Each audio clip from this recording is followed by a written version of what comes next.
ಮುಂದಿನ ನಿಲ್ದಾಣ ಮಹಾತ್ಮ ಗಾಂಧಿ ರಸ್ತೆ. Next station is Mahatma Gandhi Road.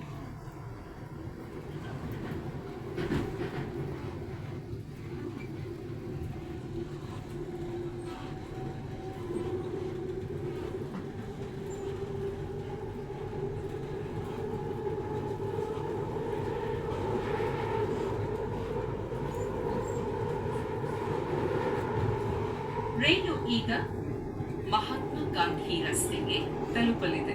ಬಾಗಿಲುಗಳು ಎಡಕ್ಕೆ ತೆರೆಯಲಿವೆ.